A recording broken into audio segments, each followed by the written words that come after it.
Discussion method में हमने देखा था कि ये टीचर स्टूडेंट के बीच में डिस्कशन हो सकता है या फिर ग्रुप डिस्कशन बिटवीन स्टूडेंट हो सकता है। ठीक है, तो अभी आज हम लोग डिस्कस करेंगे। Today we will discuss about yes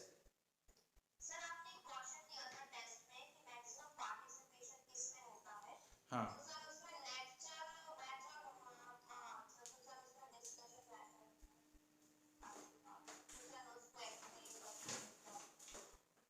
देखो, जब आपको पूछेगा कि मैक्सिमम पार्टिसिपेशन किसमें होता है तो answer will be lecture method. But आपको पूछेगा कि मैक्सिमम लेवल ऑफ और मैक्सिमम इंटरेक्शन किसमें होगा, मैक्सिमम लेवल ऑफ पार्टिसिपेशन और मैक्सिमम इंटरेक्शन किसमें होगा, तो that will be discussion method. क्योंकि मैक्सिमम पार्टिसिपेशन का मतलब मैक्सिमम नंबर ऑफ पार्टिसिपेशन, किस मेथड में सबसे ज्यादा जो है स्टूडेंट पार्टिसिपेट कर सकते हैं। अगर ये क्वेश्चन में आएगा तो वो होगा आपका lecture method. And maximum level of participation या फिर मैक्सिमम इंटरेक्शन, ठीक है, या बेस्ट इंटरेक्शन अगर पूछेगा तो वो आपका डिस्कशन मेथड होगा। तो डिफरेंस समझना है, बहुत ही थिन लाइन का डिफरेंस है, बस आपको उस डिफरेंस को अच्छे से समझना है। ठीक है, क्वेश्चन का yes yes just just a second.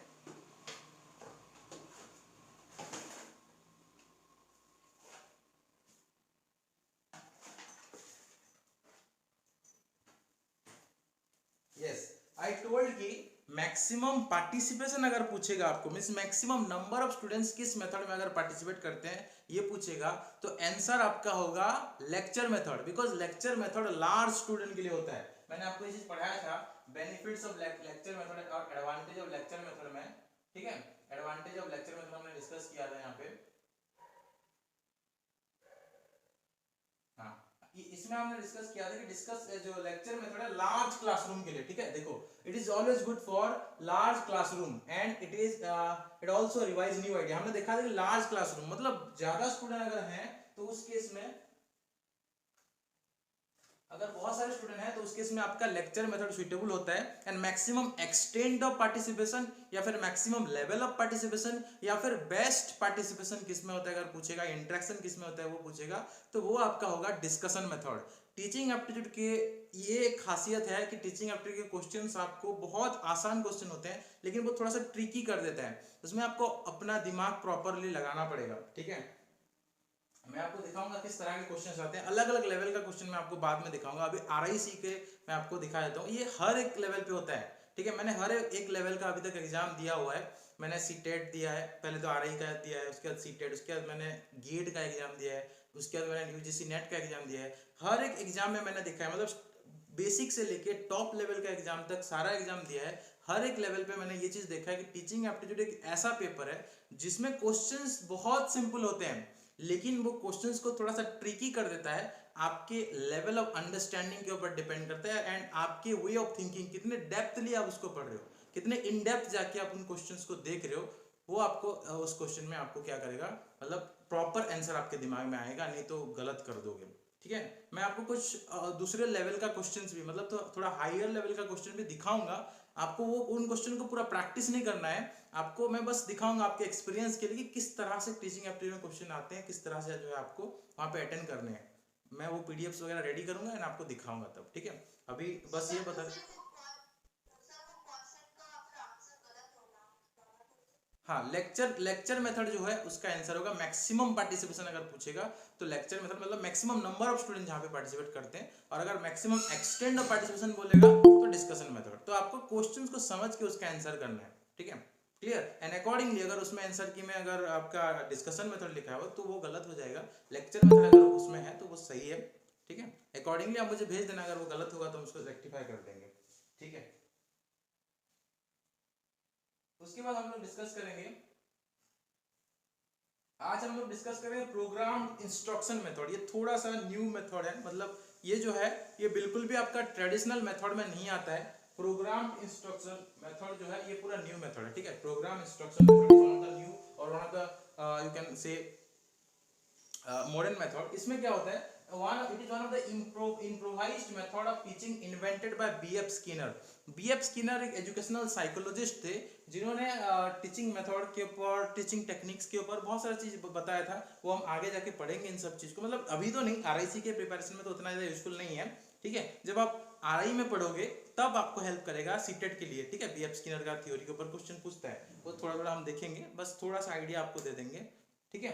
देखो बीएफ स्किनर ने एक थ्योरी दिया था, उसका थोड़ा सा इम्प्रोवाइज्ड वर्जन किया गया प्रोग्राम इंस्ट्रक्शन मेथड। इस मेथड में बोला जाता है कि the response of students are fully controlled by the programmer, ठीक है। यहाँ पे ये स्टिमुलस रेस्पॉन्स थ्योरी के अकॉर्डिंग है, मतलब कुछ स्टिमुलस देने पे हम कुछ रेस्पॉन्स करते हैं, ठीक है। मैं अगर आपको कोई क्वेश्चन पूछूंगा तभी आप उस क्वेश्चन का रेस्पॉन्स करोगे, नहीं तो आप ऐसे अपने आप से मतलब कोई क्वेश्चन का आंसर कैसे बोलोगे। या फिर मतलब बहुत सारे स्टिमुलस रेस्पॉन्स होता है, ठीक है। ये अलग अलग जो है स्टिमुलस का अलग अलग वे का रेस्पॉन्स होता है। तो उसके ऊपर एक थ्योरी था बीएफ स्किनर का, ठीक है, स्टिमुलस रेस्पॉन्स थ्योरी। तो उन्होंने बोला था कि उनके मेथड के अकॉर्डिंग अगर कोई प्रोग्रामर या कोई टीचर कुछ काम देता है, कोई स्टिमुलस देता है, तो बच्चे उसको रेस्पॉन्ड करेंगे, and this is completely controlled by the programmer. तो एक हिसाब से टीचर सेंटर्ड मेथड है, अगर आप देखोगे तो it is teacher centred method, teacher के कंट्रोल में बहुत ज्यादा यहाँ पे आता है। The main aspect of this style of teaching is to change the cognitive domain of the student behaviour. Cognitive domain मतलब it is related to your mind, ठीक है, माइंड के साथ रिलेटेड है, मेंटल माइंड के साथ रिलेटेड है।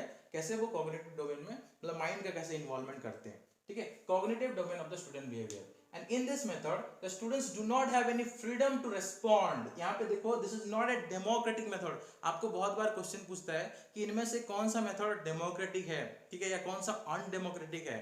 तो प्रेजेंट डे एजुकेशन सिस्टम में हम ज्यादातर डेमोक्रेटिक वे ऑफ टीचिंग को, डेमोक्रेटिक मेथड को ज्यादा प्रेफर करते हैं, because democratic method are the student centred method, जहाँ पे स्टूडेंट के हाथ में ज्यादा कंट्रोल होता है। बट प्रोग्राम इंस्ट्रक्शन मेथड देखो यहाँ पे मिक्स्ड मेथड है। यहाँ पे ये क्या है कि एक हिसाब से थोड़ा सा मॉडर्न है, यहाँ पे टेक्नोलॉजी का आपको देखने को मिलेगा, आप आगे डिस्कस करेंगे। यहाँ पे थोड़ा सा टेक्नोलॉजी का यूज है तो मॉडर्न है, लेकिन यहाँ पे मिक्स्ड है। यहाँ पे टीचर सेंट्रिक मेथड है। This is not your student centric method or not democratic method. In this method students do not have any freedom to respond and there are many computer assisted program available in different subject. यहाँ पे कुछ computer assisted programme रहते हैं जिसको teacher ही बता पाएंगे, student को starting में वो नहीं पता होगा, टीचर ही उनको गाइड कर पाएंगे। तो ये फुल्ली टीचर सेंटर्ड मेथड होता है, ठीक है। मैं जो आपको टर्म्स बोल रहा हूँ, teacher centre, student centre, democratic, non democratic, ये सब चीज बहुत इंपॉर्टेंट है एग्जाम पॉइंट ऑफ व्यू से, ठीक है। एग्जाम पॉइंट ऑफ व्यू से ये सारा क्वेश्चन, ये सारा चीज बहुत इंपॉर्टेंट है, ठीक है। प्रोग्राम इंस्ट्रक्शन, यस,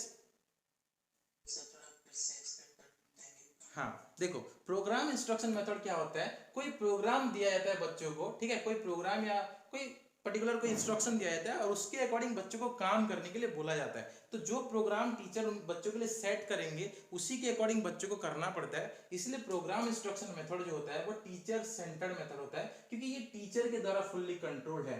इसमें स्टूडेंट का कॉग्निटिव डोमेन को चेंज करने के लिए हम यूज तो करते हैं, लेकिन यहाँ पे स्टूडेंट्स को कंप्लीट फ्रीडम नहीं मिलता है रेस्पॉन्ड करने के लिए, वो उस प्रोग्राम के अकॉर्डिंग रेस्पॉन्ड करेंगे। जैसे कि फॉर एग्जांपल अगर आपको ट्रू फॉल्स क्वेश्चन दिया है तो आप ट्रू या फॉल्स में से किसी एक को चुनना होगा। अगर उसमें जो सेट है, फॉर एग्जांपल गूगल फॉर्म में जो हम आपको टेस्ट देते हैं, हमने जो आंसर सेट किया है वो भले ही गलत हो, लेकिन अगर जो हमने सेट किया है उसके उसमें से दूसरा ऑप्शन आप चूज करते हो तो ऑटोमेटिकली आपको गलत दिखाएगा।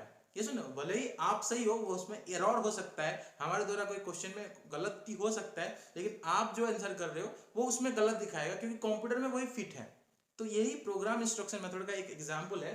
तो ये कंप्लीटली जो है स्टूडेंट का फ्रीडम के अकॉर्डिंग नहीं होता, ठीक है। तो इसमें क्या होता है प्रोग्राम इंस्ट्रक्शन में, यहाँ पे देखो 3 टाइप ऑफ टीचिंग है। एक लीनियर प्रोग्रामिंग होता है जहाँ पे टू टीच ऑल सब्जेक्ट, सारे सब्जेक्ट को आप यूज कर सकते हो। यहाँ पे 5 फंडामेंटल प्रिंसिपल होता है कि हर एक चीज को हम लोग डिफरेंट स्टेप में पढ़ाएंगे, step 1, step 2, step 3, step 4, step 5, इस तरह से अलग अलग स्टेप में पढ़ाएंगे, स्टेप वाइज धीरे धीरे करके 1 बाय 1 बच्चों को पढ़ाएंगे सिक्वेंशियली।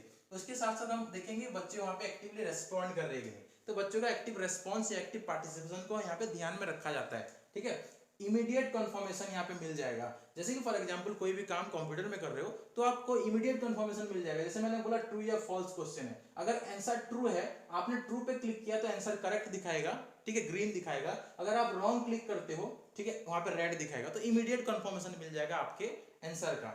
यहाँ पे आप जो है क्वेश्चन सेल्फ पेस पे कर सकते हो, अपने हिसाब से कर सकते हो, अगर वहां पे वो चीज अलाउड है तो।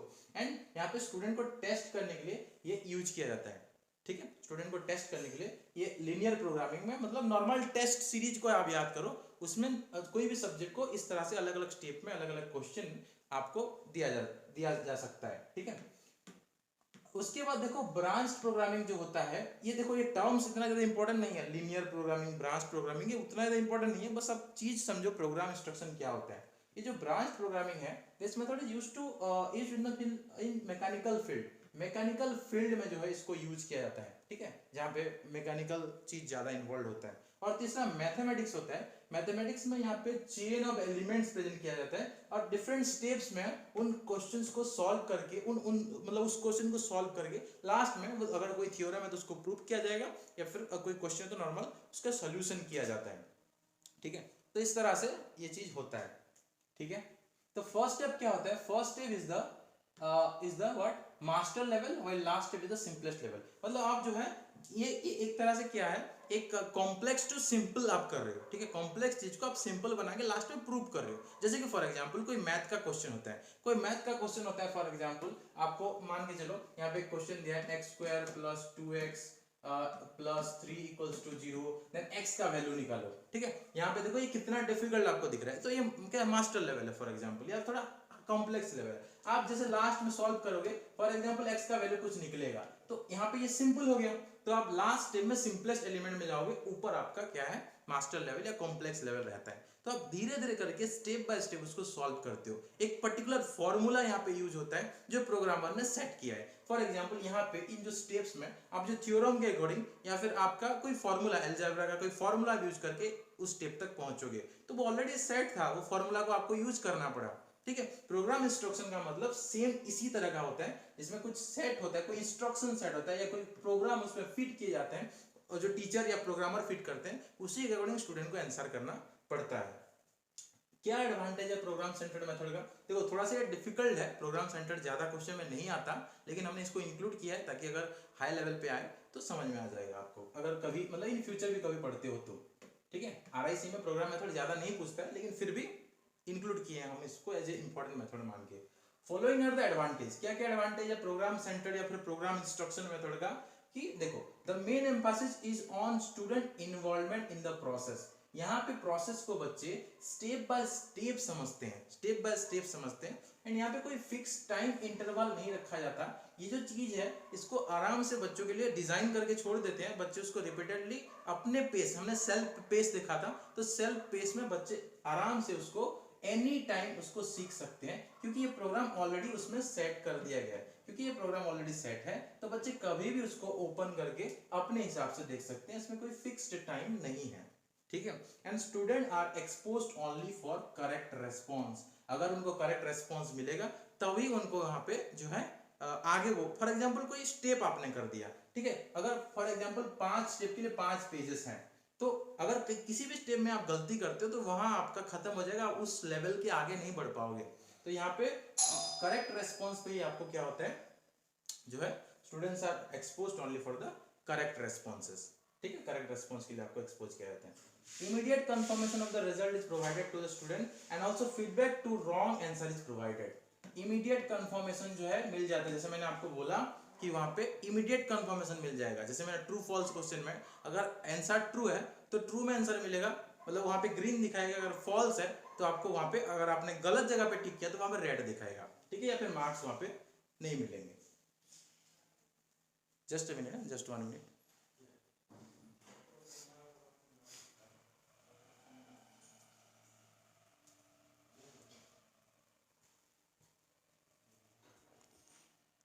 Okay, let's continue. So immediate confirmation of the result is provided to the students and also feedback to the wrong answer is provided. Feedback भी आपको मिलता है। जैसे ये पूरा आपको गूगल फॉर्म की तरह याद करो, जैसे आपने जो भी गूगल फॉर्म का टेस्ट दिए हो उसके तरह आप, मतलब उसी की तरह इसको सोचो, गूगल फॉर्म में जैसा होता है उसी तरह का चीज है। It is totally technological based, ये टेक्नोलॉजी के ऊपर बेस्ड है, ठीक है। अगर हमने वहां पे गलत कर दिया तो आपको वहां पे गलत दिखाएगा, तो टोटली टेक्नोलॉजी बेस्ड है। गूगल फॉर्म में जैसे टेस्ट देते हैं या ऑनलाइन टेस्ट आप जहां पे जैसे देते हो उसका पूरा मतलब चीज है प्रोग्राम इंस्ट्रक्शन। तो इसका बेस्ट एग्जांपल क्या है, आपका test, online test. Online test ही आपका बेस्ट एग्जांपल इसका हो जाएगा प्रोग्राम इंस्ट्रक्शन का, ठीक है। तो ये सब आपका प्रोग्राम इंस्ट्रक्शन का क्या है, आपका जो एडवांटेजेस है। अब डिसएडवांटेज क्या होता है, disadvantage, it is very difficult to develop an instructional program. कि इंस्ट्रक्शनल प्रोग्राम बनाना डिफिकल्ट मतलब आसान नहीं है, ठीक है। कहाँ पे कौन सा क्वेश्चन डालना है, ऑप्शंस कहाँ पे डालना है, किस किस तरह के मतलब टेस्ट को कैसे सेट करना है, कहाँ पे फीडबैक रखना है, ये सब टेक्नोलॉजिकल चीज है। इसके लिए एक्सपर्टीज चाहिए, स्किल चाहिए, ठीक है। तो इसीलिए ये आसान चीज नहीं है, ऐसे पेपर में लिख दिया टेस्ट बन गया या पीडीएफ में बना दिया बुक में सेल कर दिया, नहीं है। इसको पूरा आपको एक एक करके हर एक क्वेश्चन को वन बाय वन एक क्वेश्चन ऑप्शन डालना होता है, फिर 4 ऑप्शन को अलग से डालना होता है, ठीक है। मतलब पहले क्वेश्चन डालोगे, फिर ऑप्शंस डालोगे, फिर उनमें से करेक्ट ऑप्शन को चूज करोगे, फिर उसमें जो टिक देना पड़ता है आपको, कॉम्प्लेक्स प्रोसेस है। टेस्ट सीरीज बनाने का बात मैं कर रहा हूँ, ठीक है, इजी नहीं है। तो जैसे टेस्ट सीरीज बनाने का काम होता है, जो टेस्ट बनाते हैं आप लोगों के लिए, मतलब हम जो बनाते हैं टेस्ट, वो भी मतलब कॉम्प्लेक्स प्रोसेस होता है, बहुत जल्दी नहीं होता, टाइम लगता है उसमें, ठीक है। तो ये डिफिकल्ट होता है। तो हमेशा बहुत सारा टेस्ट बनाना डिफिकल्ट है बच्चों के लिए, हर एक लेवल के बच्चों के लिए हर दिन इस तरह का टेस्ट बनाना जो है डिफिकल्ट होता है, ठीक है। ये क्या होता है, डिफिकल्ट होता है। And only cognitive objective can be achieved, इसमें सिर्फ कॉग्निटिव ऑब्जेक्टिव जो है अचीव किया जा सकता है, दैट इन्वॉल्व्स माइंड। मतलब यहाँ पे मेंटल लेवल का टेस्ट किया जा सकता है, क्योंकि ये कंप्यूटराइज्ड है। तो आप क्या सोच रहे हो दिमाग में, कॉग्निटिव लेवल का हम लोग टेस्ट कर सकते हैं, समझ रहे हो ना आप लोग, ये सुन लो। कॉग्निटिव मतलब होता है इट इन्वॉल्व्स माइंड, तो इसमें आपका माइंड का टेस्ट किया जा सकता है, ठीक है। आप क्या सोच रहे हो उसका टेस्ट किया जा सकता है। कॉग्निटिव इन्वॉल्व्स योर ब्रेन और माइंड, ठीक है। 3 लेवल होता है, cognitive, affective and psychomotor. Cognitive होता है आपका ब्रेन और माइंड के साथ रिलेटेड। अफेक्टिव होता है आपका मोरालिटी, मतलब आप किस तरह से, आपका जो बिहेवियर कैसा है उसके रिलेटेड। एंड आपका साइकोमोटर होता है आपका मतलब कैसे काम करते हो, सोच के कैसे काम करते हो, वो होता है आपका साइकोमोटर, सिंपल अंडरस्टैंडिंग, ठीक है। तो यहाँ पे सिर्फ माइंड का टेस्ट हो सकता है, यहाँ पे क्या हो सकता है, सिर्फ माइंड का टेस्ट हो सकता है। And this process is highly mechanical, यहाँ पे मशीन चाहिए। अगर मुझे ऑनलाइन टेस्ट बनाना है तो मुझे ऑनलाइन मतलब नेट चाहिए, मुझे एक लैपटॉप चाहिए, मुझे कंटेंट चाहिए, ठीक है। तीनों चीज चाहिए मुझे, मतलब डिजिटल फॉर्मेट में मुझे कंटेंट चाहिए डिजिटल, या फिर मुझे टाइप करना पड़ेगा। तो मुझे एक सिस्टम चाहिए, और उसके साथ मुझे जो है क्या चाहिए, नेट चाहिए, ताकि मैं एक ऑनलाइन टेस्ट बना सकूं। तो this is highly mechanical in nature and there is no scope to invent और एक्सप्लोर। यहाँ पे क्या है, क्योंकि आप बस टेस्ट बना रहे हो, तो बच्चे उस टेस्ट का आंसर करेंगे राइट या रॉन्ग है, या फिर जो जिस तरह का क्वेश्चन मांग मतलब वहां पे पूछा होगा उस तरह का क्वेश्चन का आंसर करेंगे। यहाँ पे बच्चे खुद का व्यू पॉइंट या खुद कुछ इन्वेंशन या एक्सप्लोरेशन नहीं कर सकते, या फिर कुछ यहाँ पे क्रिएटिविटी ऐड नहीं कर सकते, ठीक है। यहाँ पे कोई ज्यादा क्रिएटिविटी ऐड नहीं होगा, क्योंकि ये बिल्कुल हमने क्या देखा था, ये स्टूडेंट सेंटर नहीं है, this is teacher centre method, ठीक है। टीचर में ज्यादा यहाँ पे उनका इंपॉर्टेंस या रोल है, तो स्टूडेंट के लिए ज्यादा मतलब बेनिफिशियल है, मतलब up to some extent, but not उनके अकॉर्डिंग नहीं है। मतलब स्टूडेंट सेंटर्ड या स्टूडेंट को कंप्लीट फ्रीडम नहीं मिलता, ठीक है। स्टूडेंट फोकस्ड है, it is for the behavioural modification और it is for the mental development और cognitive development of the student, but not completely controlled by the student. तो यहाँ पे इन्वेंशन या एक्सप्लोर कुछ नहीं कर सकते बच्चे, ठीक है। And some time it may be very expensive, ठीक है, एक्सपेंसिव होता है यहाँ पे। मतलब कोई टेस्ट बनाना, ऑनलाइन पढ़ाना, या मतलब ये सब चीज जहाँ पे टेक्नोलॉजी इन्वॉल्व होता है वो एक्सपेंसिव होता है।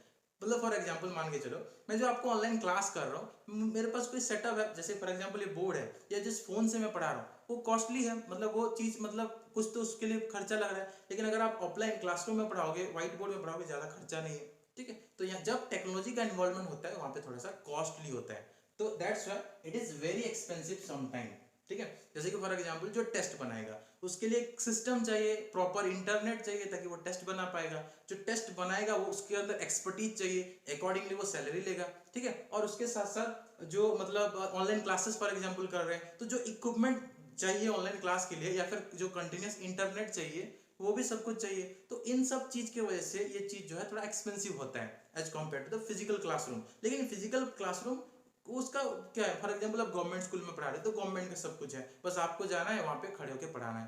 लेकिन ऑनलाइन में क्या है, आपको सारा चीज सेटअप करना पड़ता है। तो दैट्स व्हाई ये थोड़ा सा एक्सपेंसिव मेथड होता है प्रोग्राम इंस्ट्रक्शन, जहाँ पे टीचर अपने अकॉर्डिंग फुल्ली कंट्रोल एनवायरनमेंट में पढ़ाते हैं, ठीक है। दैट्स व्हाई तो ये सब चीज जो है हमको समझना पड़ेगा, ठीक है। एंड नेक्स्ट देखो, strategy to make program instruction method interesting. हम प्रोग्राम इंस्ट्रक्शन मेथड को कैसे इंटरेस्टिंग बना सकते हैं, क्योंकि यहाँ पे मैक्सिमम जगह पे स्टूडेंट और टीचर का डायरेक्ट इंटरेक्शन नहीं है। एक कंप्यूटर के जो है अंदर आपने जो सिस्टम फिट किया है, मतलब आपने जो क्वेश्चन फिट किया है या फिर जो कंटेंट उसमें डाला है, वही बच्चे देख पाएंगे और उसी के अकॉर्डिंग जो है आपको जज करेंगे यहाँ पे। तो अगर प्रोग्रामर का गुड नॉलेज है कंटेंट के ऊपर, तो उसका जो जो टेस्ट सीरीज उसने बनाया है या जो वीडियोस फॉर एग्जांपल हम बनाएंगे, अगर हमारा गुड नॉलेज होगा तभी बच्चे उस चीज को सब्सक्राइब करेंगे, या फिर तभी बच्चे उस चीज को अप्रिशिएट करेंगे, या फिर तभी बच्चों का डेवलपमेंट होगा। मेन मकसद कोई कंटेंट डेवलपर का या कोई ऑनलाइन ट्यूटर का या फिर कोई टेस्ट सीरीज मेकर का क्या होता है, maximum participation of the students to get maximum result. अगर किसी का फॉर एग्जांपल आप कोई दुकानदार भी हो तो आपका ध्यान कहाँ पे रहेगा, आपका ध्यान इसमें रहेगा कि कस्टमर सेटिस्फाई कैसे होता है। सिमिलरली जो कंटेंट मेकर होता है या प्रोग्राम इंस्ट्रक्शन मेथड में जो प्रोग्रामर होता है, उसका जो है मेन मतलब मकसद होता है कि स्टूडेंट सक्सेस हो सके, क्योंकि यहाँ पे प्रोग्राम इंस्ट्रक्शन एक टीचर है। और हमने एक चीज बहुत अच्छे से देखा था कि स्टूडेंट्स अचीवमेंट तब पता चलता है जब स्टूडेंट्स क्वालिफाई करते हैं या फिर स्टूडेंट्स रिजल्ट। तो हमने देखा था कि best way to examine teaching learning process क्या होता है, स्टूडेंट अचीवमेंट, क्योंकि student success is the teacher success. अगर टीचर अच्छा पढ़ाता है तो स्टूडेंट सक्सेसफुल होंगे, अगर प्रोग्राम इंस्ट्रक्शन टीचर का सही है तो बच्चे उसको अच्छे से यूज करेंगे एंड क्वालिफाई करेंगे इस एग्जाम में, तो वो टीचर का सक्सेस होगा। ठीक है, अगर टीचर अच्छा नहीं पढ़ाता, उसका कंटेंट खराब है, डिजाइन नहीं कर पाता अच्छे से, तो उसका गलती है, स्टूडेंट सक्सेसफुल नहीं हो पाएंगे। तो कंप्लीटली जो है प्रोग्रामर के ऊपर डिपेंड करता है, fully controlled by the programmer, programmer या टीचर के ऊपर कंप्लीट डिपेंडेंट है। तो उसका अच्छा नॉलेज है तो अच्छा रिफ्लेक्शन होगा, अच्छा रिजल्ट्स होगा। क्या होगा, अच्छा रिजल्ट्स होगा। And this method must be used as a quiz after the class. जैसे फॉर एग्जांपल हम क्या करते हैं, ऑनलाइन टेस्ट सीरीज देते हैं, ठीक है, जो ऑनलाइन टेस्ट सीरीज में जो क्वेश्चंस हम सेट करते हैं, ये जो पढ़ते हैं उसके ऊपर हम क्वेश्चन सेट कर पाएंगे। फॉर एग्जांपल आज जिसको जो हम पढ़ते हैं उसको क्या करेंगे, 10 क्वेश्चन उसमें से सेट कर देंगे, तो एक क्विज की तरह हो सकता है, मल्टीपल चॉइस क्वेश्चन। ठीक है, आप उसको क्या करोगे, घर बैठे आराम से सॉल्व करोगे। तो प्रोग्राम इंस्ट्रक्शन को हम लोग कैसे यूज कर सकते हैं, एज ए क्विज कर सकते हैं, और वो हम लोग करते हैं। ठीक है, ऑनलाइन टेस्ट जो आपको मिलता है वीकली बेसिस पे। ठीक है, and it should be used in distance education learning. And जो हम कर रहे हैं वो क्या है, डिस्टेंस एजुकेशन लर्निंग। ठीक है, तो हमारा जो ऑनलाइन क्लासेस हो रहा है ये बिल्कुल प्रोग्राम इंस्ट्रक्शन मेथड के तरह है। तो अगर आपको प्रोग्राम इंस्ट्रक्शन मेथड डिफिकल्ट लगता है तो हमारा online class, online test series को याद कर लेना, सारा स्टेप एंड सारा चीज आपको पता चल जाएगा। एक टीचर को कितना मतलब मेहनत करना पड़ रहा होगा पीछे, वो अगर आप जान पाओगे तो आपको इसका डिसएडवांटेज पता चल जाएगा, एंड स्टूडेंट को आपको कितना फायदा हो रहा है वो अगर आपको पता चल जाएगा तो इसमें डायरेक्टली आपको एडवांटेज पता चल जाएगा। ठीक है, तो एडवांटेज एंड डिसएडवांटेज दोनों जो है आपको अकॉर्डिंगली पता चल जाएंगे। ठीक है, बहुत ही मतलब ये मेथड जो है थोड़ा डिफिकल्ट होता है समझने के लिए, लेकिन बहुत आसानी से आई होप आपको मैंने समझा दिया। किसी को समझने में कोई दिक्कत हुआ या सब समझ गए अच्छे से? हाँ, तो वेरी सिंपल, हमेशा हर एक चीज को हमको रियल लाइफ के साथ लिंक करना है। ठीक है, जब आप कोई चीज को रियल लाइफ के साथ लिंक करोगे तो आपके स्टूडेंट उसको बहुत अच्छे से समझेंगे। एज ए टीचर आपको हमेशा सोचना है, टीचिंग एप्टीट्यूड पढ़ने से सबसे पहला स्टेप क्या होता है, टीचिंग एप्टीट्यूड पढ़ना जब स्टार्ट करते हो सबसे पहला स्टेप आपका होता है think like a teacher.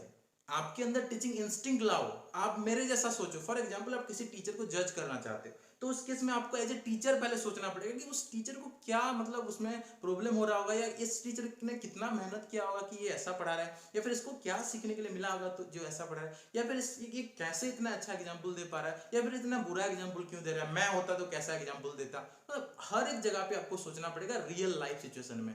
As a teacher सोचोगे टीचिंग एप्टीट्यूड बहुत आसान लगेगा। ठीक है, मैं अपना पर्सनल एग्जाम्पल से मैं बताऊंगा आपको, जब मेरे सारे रिजल्ट्स वगैरह आ जाएंगे मैं दिखाऊंगा आपको कि जो भी मतलब हम लोग वहाँ पे रिफ्लेक्ट करते हैं एग्जामिनेशन में, वो अपना थिंकिंग ही वहाँ पे रिफ्लेक्ट होता है। बहुत लोगों को फॉर एग्जांपल, जैसे कि मैं पर्सनल एग्जांपल में गेट एग्जाम का बताता हूँ। गेट एग्जाम को one of the toughest exam बोला जाता है इंडिया का। ठीक है, लेकिन मैंने जब उस एग्जाम को दिया, मुझे क्वेश्चन तो डिफिकल्ट थे, बहुत सारे क्वेश्चन में आपको एमएसक्यू रहता है, मल्टीपल सिलेक्ट करना होता है, लेकिन जब आप उसको एज ए प्रोग्रामर सोचोगे, जिसने उस क्वेश्चन को सेट किया होगा वो क्या सोच के वो क्वेश्चन सेट किया है, अगर वो समझ जाओगे तो आप सारा क्वेश्चन सॉल्व कर लोगे। ठीक है, तो ये चीज होता है as a think like a teacher. मतलब जब आप टीचिंग एप्टीट्यूड पढ़ते हो थिंक लाइक ए टीचर, तब आपका सारे क्वेश्चन बहुत आसानी से सॉल्व हो जाएंगे। ठीक है, नेक्स्ट, यस देखो ये जो है आपका इंपॉर्टेंट नहीं है। हाँ, यहाँ पे देखो ये आपका कोई इंपॉर्टेंट चीज नहीं है, मतलब ये जो मैंने बोला लीनियर प्रोग्रामिंग, ब्रांच प्रोग्रामिंग कुछ ज्यादा इंपॉर्टेंस नहीं रखता आपके एग्जाम में। लीनियर प्रोग्रामिंग मतलब सब कुछ क्या है, सेम है, ठीक है। लीनियर मतलब सब कुछ क्या है, सेम है, सारे सब्जेक्ट के लिए आप यूज कर सकते हो। ब्रांच प्रोग्रामिंग मतलब किसी एक पर्टिकुलर ब्रांच के लिए आप यूज कर सकते हो, ठीक है, वो उसी ब्रांच में फिट है। लीनियर प्रोग्रामिंग में आप जो भी चीज यूज करोगे वो सारे सब्जेक्ट के लिए सेम, मतलब सेम रहेगा, कोई दिक्कत नहीं होगा। किसी भी सब्जेक्ट को उसी तरह से यूज करना चाहोगे तो कोई दिक्कत नहीं है। लेकिन ब्रांच प्रोग्रामिंग किसी पर्टिकुलर फील्ड के लिए यूजफुल होगा। जैसे यहाँ पे लिखा है देखो, लीनियर प्रोग्रामिंग में ऑल सब्जेक्ट के लिए फिट है, लेकिन ब्रांच प्रोग्रामिंग में मैकेनिकल फील्ड के लिए फिट है। This is used in mechanical field, मतलब पर्टिकुलर किसी फील्ड के लिए फिट है। और जो यहाँ पे प्रोग्राम इंस्ट्रक्शन, क्योंकि ये ऑनलाइन मतलब कंप्यूटर असिस्टेड प्रोग्राम है, दैट्स व्हाई ये मैकेनिकल के लिए यहाँ पे फिट होता है, ठीक है।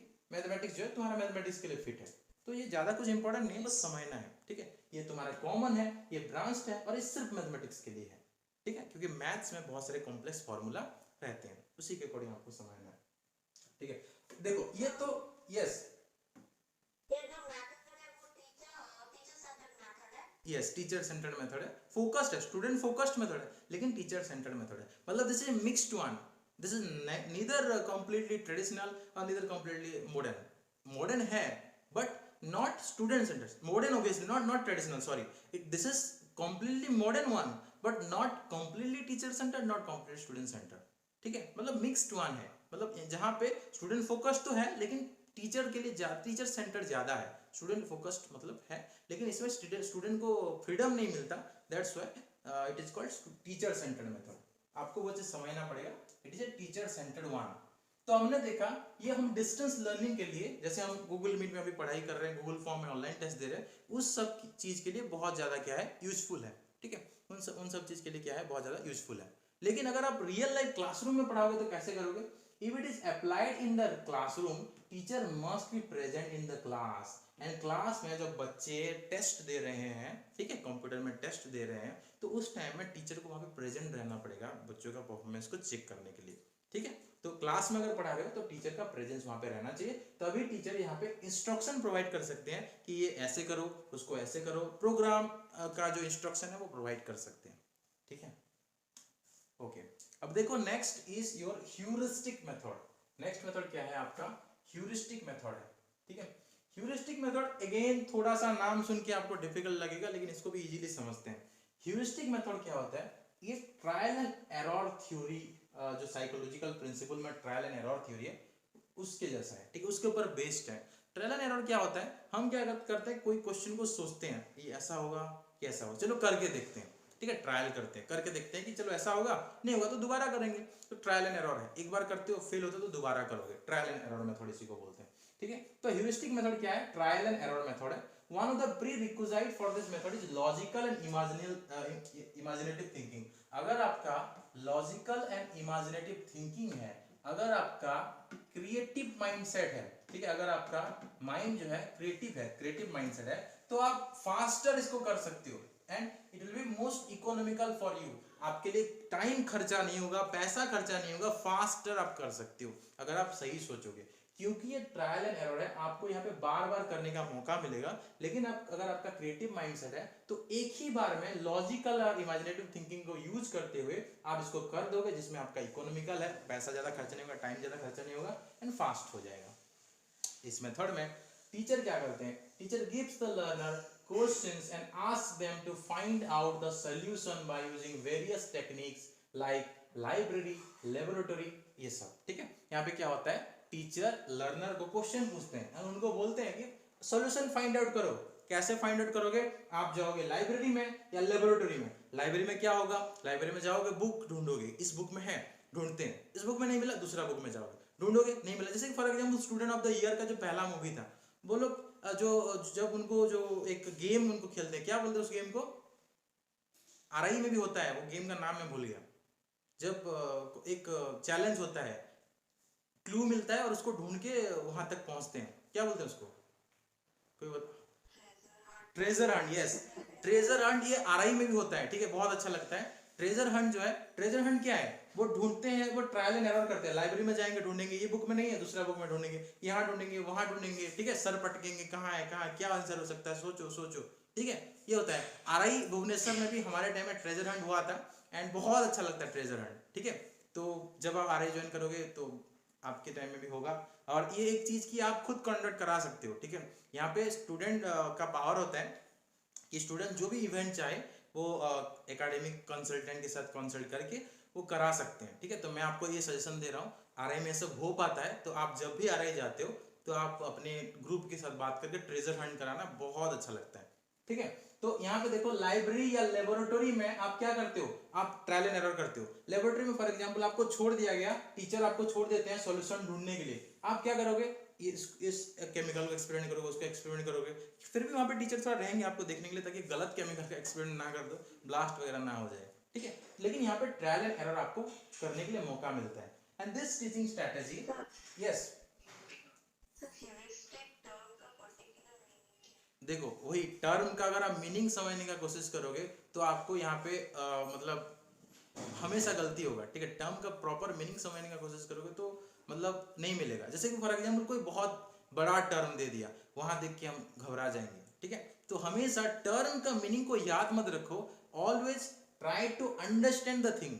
मुझे पर्सनली ह्यूरिस्टिक मेथड का मीनिंग कभी नहीं पता, और मैंने कभी रिसर्च इसके ऊपर सर्च भी नहीं किया इस टर्म का मीनिंग क्या है, ठीक है। बस इतना हमने देखा कि ह्यूरिस्टिक मेथड का मतलब होता है ट्रायल एंड एरर। तो हमको क्या करना होता है, इसको ह्यूरिस्टिक मेथड में हम किसी भी कोई भी क्वेश्चन हमको मिलता है, ट्रायल करेंगे, नहीं होता है फिर से करेंगे, फिर से नहीं होता है फिर से करेंगे। जब दोबारा करेंगे तो हमारा क्रिएटिव माइंडसेट डेवलप होता है, ठीक है। तो यहाँ पे आपको इसका मतलब समझने का जरूरत नहीं है। जैसे ब्रांच प्रोग्रामिंग फॉर एग्जांपल था, मैंने बोला कि उसमें आपको मतलब पूरा डायरेक्टली समझने की कोशिश करोगे तो आपको हो सकता है नहीं समझ में आए, लेकिन आप अगर डिफरेंस देखोगे तो समझ में आ जाएगा, ठीक है। तो ह्यूरिस्टिक का ऑनेस्टली स्पीकिंग मुझे इसका मतलब नहीं पता, जो ग्रामेटिकल या फिर तुम्हारा डिक्शनरी मीनिंग है, डिक्शनरी ग्रामेटिकल तो नहीं, मतलब डिक्शनरी मीनिंग, डिक्शनरी मीनिंग आप खुद सर्च कर लेना, ठीक है। ग्रुप में बता देना जो भी डिक्शनरी मीनिंग होगा, जो भी सर्च करते हो। बस मुझे इतना पता है कि इसमें हम लोग ट्रायल एंड एरर करते हैं, ठीक है, ताकि हमको एक सोल्यूशन तक पहुंच जाए। जब भी हम ट्रायल एंड एरर करते हैं हमारा क्रिएटिव माइंडसेट डेवलप होता है। इसमें नहीं है, देखो जितने भी इन्वेंशन होते हैं, मैक्सिमम सारे invention, in fact all the invention heuristic method से होता है, ठीक है। अगर आपको ट्यूचिंग मेथड ना मानोगे, बस इन्वेंशन का टेक्निक मानोगे, तो ये सब सारे इन्वेंशन इसी के थ्रू होता है। क्योंकि जो इन्वेंट करने का कोशिश करता है, फॉर एग्जांपल एडिसन ने बल्ब बनाया था ना, ये सुनो, तो जो बल्ब उसने बनाया था उसने बहुत बार ट्राई किया, बहुत बार फेल हुआ, उसको ये पता चल गया कि इस मेथड में तो नहीं होगा, ठीक है। जब कोई मेथड में वो फेल होता है उसको ये पता चल जाए कि ये मेथड में सॉल्व नहीं होने वाला, मुझे दूसरा मेथड ढूंढना पड़ेगा। तो इसको इतना पता चल जाए कि इसमें नहीं होगा, दूसरा ढूंढना है। इससे क्या होता है, क्रिएटिव माइंडसेट डेवलप होता है, ठीक है। इसमें क्रिएटिव माइंडसेट डेवलप होता है। और ये जो तुम्हारा ह्यूरिस्टिक लर्निंग है, दिस फोकस किसके ऊपर करता है, this method focused on to develop problem solving attitude of the students. बच्चों के अंदर प्रॉब्लम सॉल्विंग एटीट्यूड डेवलप होता है, क्योंकि आपका हो जाएगा क्या, क्रिएटिव माइंडसेट। आपको पता चल जाएगा कि ये गलत है, इससे सॉल्व नहीं होने वाला, आप कौन सा सही है फिर ट्राई करोगे। इससे प्रॉब्लम सॉल्विंग जो है होता है, इससे आपके अंदर एक साइंटिफिक टेम्पर या साइंटिफिक एटीट्यूड डेवलप होता है, ठीक है। इसके इस मेथड के थ्रू आपका सेल्फ एक्सप्रेशन हो सकता है, ठीक है। आप सेल्फ मतलब खुद को ट्राई कर सकते हो, खुद को एक्सप्रेस कर सकते हो अपने imaginative thinking and yes enabling someone to discover और लर्न समथिंग फॉर देमसेल्फ। मतलब इस मेथड में जैसे मतलब इसका देखो वही चीज तो है, ठीक है। आपने जो इसका मतलब लिखा सेम वही चीज है, यस वेरी गुड, सेम चीज है कि नहीं, मतलब जो हमने देखा सेम वही चीज है। Enabling someone to solve a problem in simple word, ठीक है। जो आपने लिखा उसको सिंपल वर्ड में बोल रहा हूँ। Enabling someone to solve a problem by themselves, मतलब खुद से सॉल्व करने का एबिलिटी डेवलप कराना ह्यूरिस्टिक मेथड का मतलब होता है। तो वही चीज हम डिस्कस कर रहे हैं कि प्रॉब्लम सॉल्विंग एटीट्यूड आपके अंदर आएगा, आप साइंटिफिकली सोच पाओगे, आपको पता चलेगा कि प्रॉब्लम क्या है, उसका सॉल्यूशन क्या होगा, सेल्फ एक्सप्रेशन कर पाओगे, उसके लिए पावर आपका डेवलप होगा, ठीक है। ट्रायल एंड एरर करते करते आप स्ट्रांग हो जाओगे, कौन सा गलत है वो आपको पता चल जाएगा। This is the heuristic method. Advantages क्या होता है ह्यूरिस्टिक मेथड का, ह्यूरिस्टिक मेथड का एडवांटेज देखो, following are the advantage of heuristic method. Heuristic teaching strategy helps in all round development of the learner. आपका प्रॉब्लम सॉल्विंग एटीट्यूड डेवलप करता है, scientific temper develop करता है, कौन सा गलत है वो जान पाओगे, ठीक है। तो इस तरह से क्रिएटिव माइंडसेट डेवलप करता है, क्यूरियोसिटी लेवल को बढ़ाता है, ब्रेनस्टॉर्मिंग करता है, ये सब चीज करता है। दैट्स व्हाई आपका माइंड डेवलप होगा, आपका इफेक्टिव डोमेन में डेवलप होगा, मतलब आपका थिंकिंग एंड बिहेवियर डेवलप होगा, साइकोमोटर में डेवलप हो सकता है, अच्छा काम कर सकते हो जब आपको कोई चीज पता चलता है। तो ऑलराउंड डेवलपमेंट होगा यहाँ पे लर्नर का। लर्नर जो है सेल्फ एक्सप्रेस कर पाएंगे, खुद से कुछ चीज जब करेंगे, सेल्फ सफिशिएंसी उनके अंदर आएगा, सेल्फ रिलायंस उनके अंदर आएगा, एंड सेल्फ कॉन्फिडेंस उनका डेवलप होगा, ठीक है, खुद से कर पाने का ability. And it develops creative and scientific attitude of the learner, creative बनेंगे, scientific temper, scientific attitude develop होगा, ठीक है, सेल्फ सफिशिएंट बनेंगे। एंड टीचर्स क्या करते हैं, always encourage the students such that some new knowledge is discovered. यही तो हम स्टार्टिंग से पढ़ते आ रहे हैं। टीचर का मेन काम क्या होता है, हमने बहुत बार इस चीज को डिस्कस किया कि टीचर को क्या बोला जाता है, फैसिलिटेटर ऑफ नॉलेज, क्योंकि टीचर बच्चों का एक्टिव नॉलेज कंस्ट्रक्शन, एक केस ही मैंने आपको बताया था बहुत बार, टीचर क्या करते हैं, बच्चों का एक्टिव नॉलेज कंस्ट्रक्शन प्रोसेस में फैसिलिटेट करते हैं, मदद करते हैं उनको, बस आप कैसे पढ़ोगे, कैसे आपका नॉलेज कंस्ट्रक्ट होगा, कैसे आप सोचोगे। मैं भी तो आपको वही कर रहा हूँ ना, मैं आपको ये समझा रहा हूँ कि आपको कैसे सोचना है, टीचर की तरह कैसे सोचना है। तो टीचर का काम यही होता है कि बस सोचो, कैसे सोचोगे कि आप राइट सोल्यूशन तक पहुंच पाओगे, ठीक है। ये होता है तुम्हारा ह्यूरिस्टिक मेथड का जो एडवांटेज। डिसएडवांटेज क्या होता है, देखो हर एक मेथड का कुछ ना कुछ डिसएडवांटेज होता है। इसका क्या डिसएडवांटेज है, दिस मेथड हम जो है we can not use this method in primary education level. हम प्राइमरी एजुकेशन लेवल में बच्चों को ट्रायल एंड एरर नहीं करवा सकते हैं, बच्चों को जाओ लाइब्रेरी में ढूंढो, लेबोरेटरी में ढूंढो, नहीं कर सकते हैं, क्योंकि बच्चों का कॉग्निटिव लेवल में, मेंटल लेवल में उस तरह का डेवलपमेंट नहीं होता है। That's why we can't use this method in primary level of education. Students need higher intelligence, बच्चों को हायर इंटेलिजेंस क्वेश्चन चाहिए, मतलब हायर आईक्यू चाहिए, बच्चों को हायर आईक्यू चाहिए ताकि इस मेथड में जो भी चीज हो रहा है उसको कैप्चर कर सके, ठीक है। तो बच्चे इसको कैप्चर नहीं कर पाएंगे क्योंकि उनके अंदर आईक्यू नहीं होगा। तो अगर हाई आईक्यू वाला स्टूडेंट है तभी ये यूजफुल होगा, हाई आईक्यू वाला नहीं है तो यूजफुल नहीं होगा। And very few teacher have a sense to guard their student, बहुत ही कम स्टूडेंट के पास इस लेवल का थिंकिंग होता है कि वो बच्चों को इस तरह डेवलप करें ताकि उनका एक्टिव नॉलेज कंस्ट्रक्शन हो, क्रिएटिविटी आए, सेल्फ डेवलपमेंट हो। क्योंकि ये हमारे इंडिया का एक मतलब सच्चाई है, हम पढ़ते तो हैं सब कुछ लेकिन हम उसको पूरी तरह से इंप्लीमेंट नहीं करते। पर्सनली एक चीज बोल रहा हूँ, मैं जिस स्कूल में पढ़ाता हूँ या फिर जितने भी स्कूल में मैंने देखा है, मेरा एक्सपीरियंस जहाँ जहाँ है, मैंने हर जगह पे चीज देखा है कि टीचर के ऊपर बहुत सारा प्रेशर रहता है, बहुत सारा प्रेशर। आज भी मैं अपने स्कूल से 6 बजे, जब हमारा स्कूल 4 बजे मतलब खत्म होता है, तो मैं आज 6 बजे आया। एक्स्ट्रा मीटिंग, एक्स्ट्रा करिकुलर कैसे करेंगे, वो कैसे करेंगे, जो चीज मुझे नहीं लगता कि उतना जरूरत है वो सब किया जाता है, जिससे क्या आप बच्चों के ऊपर इफेक्टिवली ध्यान नहीं दे सकते क्योंकि आपका ध्यान दूसरी चीज के ऊपर जाता है। और ये होता है, आप चाहते हो बच्चों के लिए करने के लिए लेकिन आप नहीं कर पाते हो, ठीक है। तो ये चीज होता है। बहुत सारे टीचर ऐसे भी होते हैं जो सोचते हैं बच्चों को प्रॉपरली समझाने के लिए, प्रॉपरली उनको डेवलपमेंट करने के लिए, लेकिन ये नहीं कर पाते हैं। दैट्स व्हाई ये भी एक डिमेरिट है, सारे टीचर के दिमाग में ये चीज नहीं होता है कि बच्चों को इस तरह से पढ़ाया जाए।